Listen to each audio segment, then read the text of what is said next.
Have you ever heard a story so strange, so otherworldly, that it makes you question everything you thought you knew about history? Today, we're traveling back to 12th century England to a small village called Woolpit to uncover one of the most baffling mysteries of all time, the legend of the Green Children. Imagine this, it's a normal harvest day. Villagers are working in the fields when they stumble upon something truly bizarre near one of the valve pits that gave the village its name. Huddled together are two children, a boy and a girl. But they're not like any children the villagers have ever seen. Their skin has a distinct, unmistakable green hue.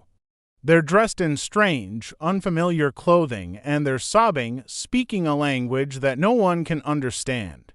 The villagers, a mix of frightened and fascinated, take the children back to the home of a local landowner, Sir Richard de Colin. For days, the children refuse all food. They seem weak and distraught, lost in a world that is completely alien to them.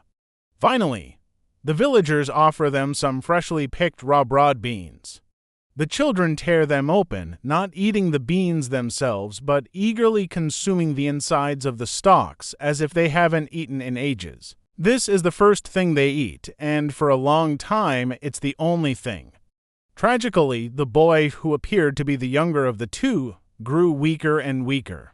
He was melancholic and listless, and despite the villagers' attempts to care for him, he passed away within a year of their arrival. His sister, however, began to adapt. She slowly started eating other foods, and as her diet changed, something incredible happened. The green tint of her skin gradually faded away, and she began to look like any other young woman in the village.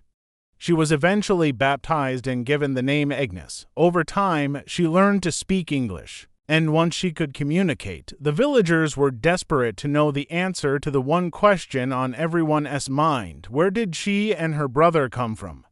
Her story was even stranger than her appearance. Agnes described a land called St. Martin's Land. She said it was a subterranean world, a place of perpetual twilight where the sun never rose high in the sky. Everyone and everything in her world was green, just as she and her brother had been. She couldn't explain how they ended up in Woolpit. She said they were herding their father's flock when they heard a loud, captivating sound like the ringing of bells. Drawn by the beautiful noise, they wandered into a cavern and followed a long, dark passage. They just kept walking, and when they finally emerged into bright sunlight, they were blinded. The intense light and heat were overwhelming, and that's when they were discovered by the reapers in the fields of Woolpit.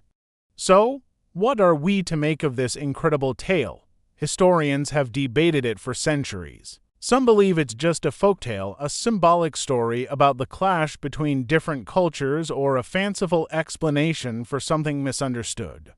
Others have more out-of-the-box theories. Could they have been lost children suffering from a rare medical condition like green sickness, a form of anemia that can give the skin a greenish tint, who were then malnourished? Or does the story hint at something more? Some have suggested they were from a hidden underground civilization, or perhaps, as wild as it sounds, even extraterrestrial visitors who accidentally found their way to Earth. The truth is, we'll probably never know for sure. The story of the Green Children of Woolpit remains one of history's most enchanting and unresolved mysteries. It's a reminder that even in our well-documented past, there are pockets of the unknown, stories that defy easy explanation and continue to capture our imagination.